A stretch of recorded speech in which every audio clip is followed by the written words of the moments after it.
Bismillahirrahmanirrahim. Alhamdulillah Rabbil Alameen. As-salatu was-salamu ala Rasulillah wa ala alihi wa ashabihi wa sallam.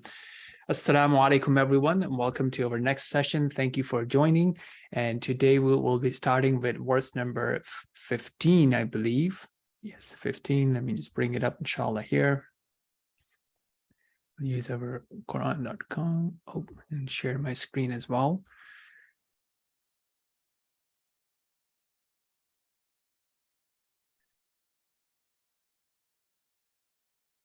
All right.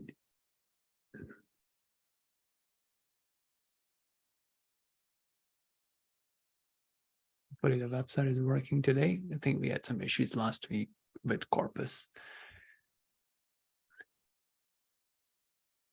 All right, let's begin, inshallah.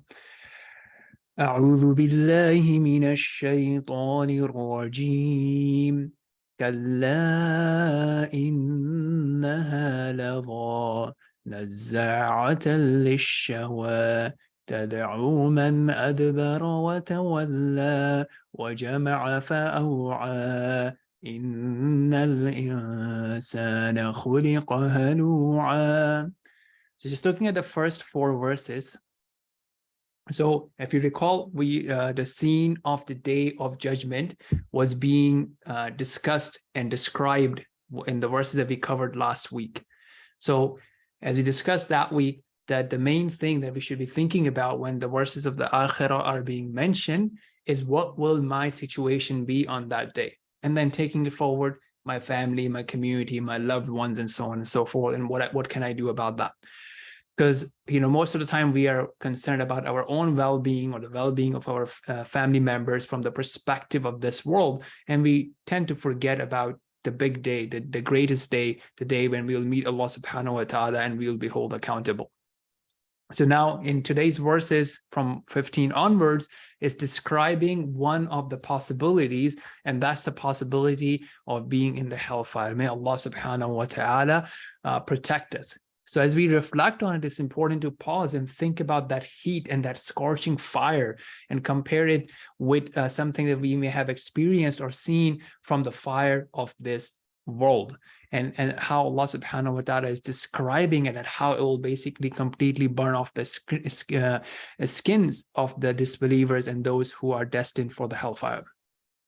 And now, again, sometimes people may think, why are there verses that are, describing such fearful events?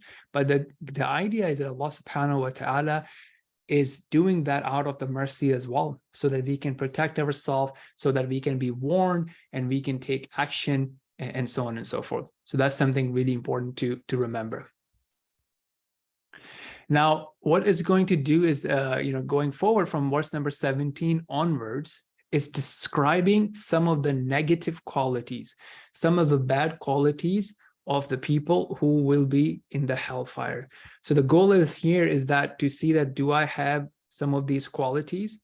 Do I have some symptoms of these qualities? Am I getting inclined towards these qualities? And how can I protect myself from not falling into these qualities?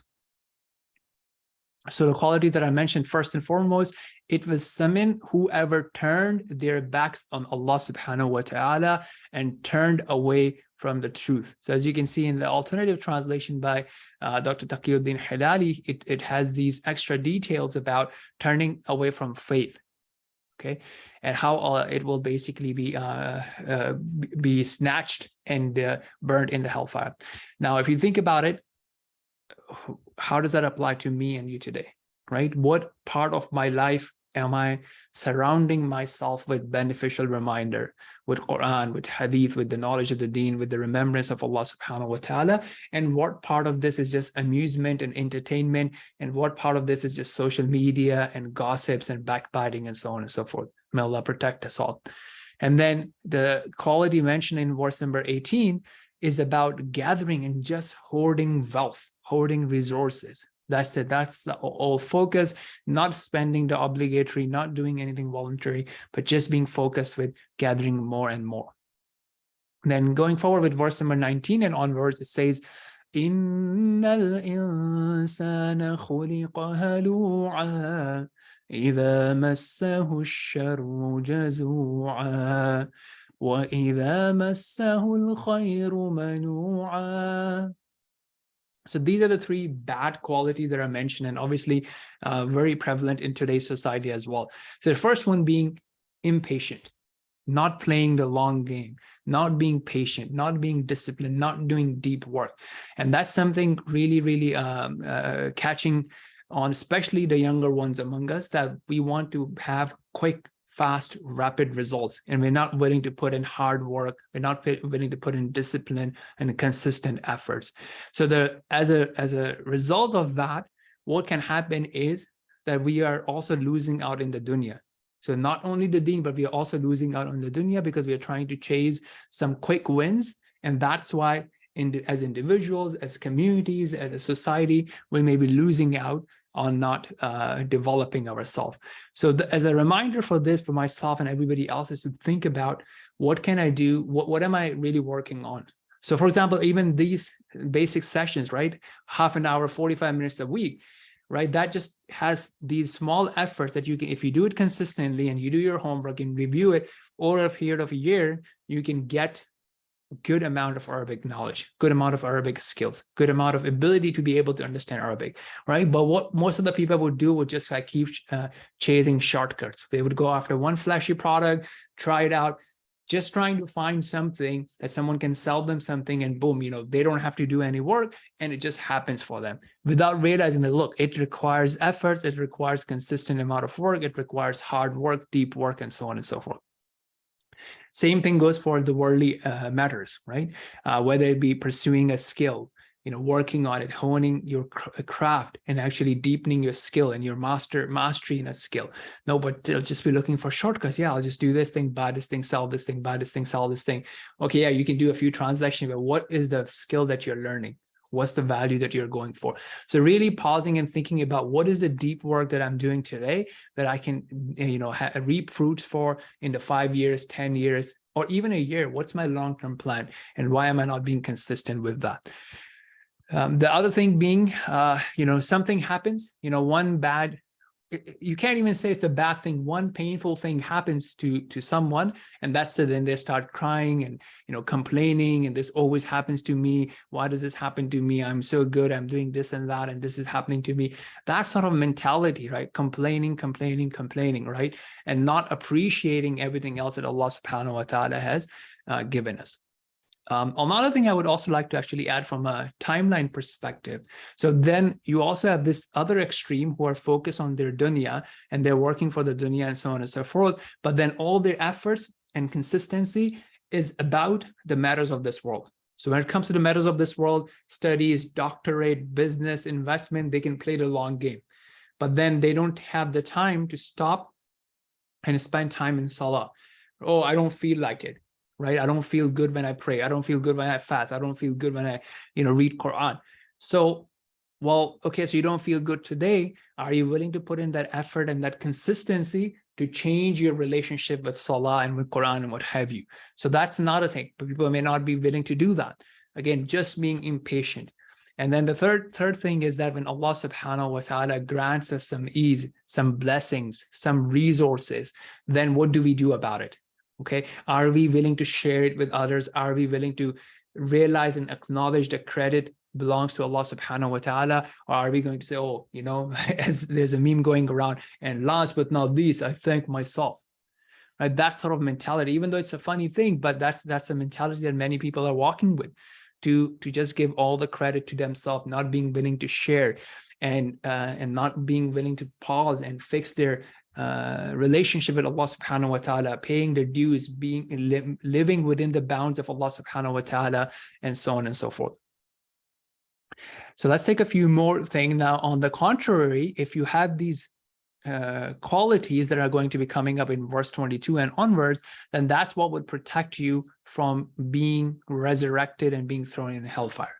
So the other alternative is to develop these qualities. So verse number 22 says, إِلَّا الْمُصَلِّينَ الَّذِينَ هُمْ عَلَى صَلَاتِهِمْ دَائِمُونَ وَالَّذِينَ فِي أَمْوَالِهِمْ حَقٌّ مَعْلُومٌ لِلسَّائِلِ والمحروم والذين يصدقون بيوم الدين والذين هم من عذاب ربهم مشفقون إن عذاب ربهم غير مأمون.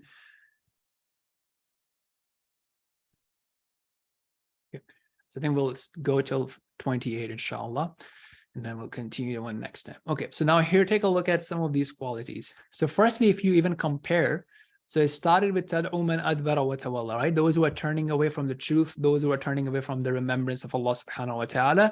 So on the contrary, you have these people whose identity is that they are the ones who are always establishing their salah. So it's coming. When I think about it, and when I was having a discussion in another podcast as well, this is something that's coming as an identity, the identity of being someone who is a musalli, someone who prays. And why is it important? Think about it. There are many people who walk with different identities. So there's an identity of being an athlete. There's an identity of being an investor. There's an identity of being a savvy businessman. So those people who walk with these identities, all their decisions are going to be reflecting that identity. So an athlete, a high-performing sports player, they would make choices about their food, about their drinks, about their workout, about their ethics, about their sleep routine. It will all be tied to that identity of being an athlete. Similarly, someone who identifies and takes this identity of being a musalli, someone who performs salah, someone who is conscious of Allah subhanahu wa ta'ala, who remembers Allah inside and outside of salah, their lifestyle, their mindset, their choices will be totally different. So that's something to focus on. How am I in terms of my salah, in terms of the quality, in terms of the focus, in terms of the timing, and also in terms of praying in the masjid, especially for men. So that's one of the things that we need to focus on and improve our quality and our identity on, inshallah. And then again, if you look at the comparison, the previous one said that وَجَمَعَ فَأَوْعَى, right? They were hoarding wealth. Now here, on the contrary, that these people, they realize that within their wealth is a right of the people who are needy, has a right of the people who are deprived. So that's something really, really important actually in today's world to think about. That first of all, do we give that as a right, or do we feel like we are doing a favor to someone? Are we trying to have these extra benefits and so on and so forth? So, just to go from a practical perspective, something really, really important. So I would, again, people, especially from the West, I would suggest that they do it in a more effective and efficient manner.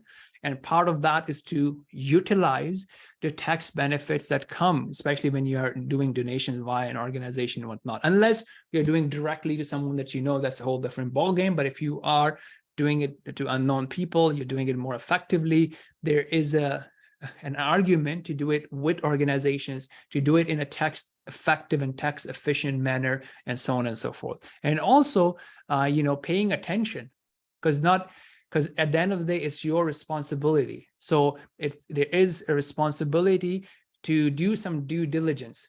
That, okay, because you are giving it to an organization who is now getting it to the beneficiaries on your behalf. So that's part of your responsibility, just like how you would be smart about your investment and you want to put your investment with the right personnel. You want to make sure that you are choosing an organization or a team wisely who will take your donation and do what they're promising that they will get done. So being smart about that is really important. I do see some people, inshallah, they have their reward for their niyyah, but I do see that there are many donors who are not very smart or effective or efficient about their donations. So that's something to definitely think about as well. Okay, continuing on, then it talks about the other area, which is to be certain about the final date, the day of recompense, the day of judgment. Now, obviously, you have one extreme, which are the disbelievers who will totally deny it, but then we can also have some notion of some share of it by being unaware of it, by making our decisions and our choices as if there is no day of judgment. Transgressing the law of Allah subhanahu wa ta'ala, transgressing the rights of other human beings, and so on and so forth. So those who are conscious about it. Look, this is going to happen. I will be meeting Allah subhanahu wa ta'ala. There is a day of judgment. The more conscious you are about it, the more you will be making better choices and being careful, because you don't want to be held accountable for those choices on the day of judgment. And then 27 and 28 is telling us that, look, they are actually afraid. They don't feel secure that I have some sort of a Jannah card because I have said the Shahada, or because I was born in a certain family, or because I hang out with a certain group of scholars, a certain way of thinking, that I'm protected from the adhab of Allah subhanahu wa ta'ala, that all my actions are accepted. No, they are careful. They are fearful. They don't drop their guard.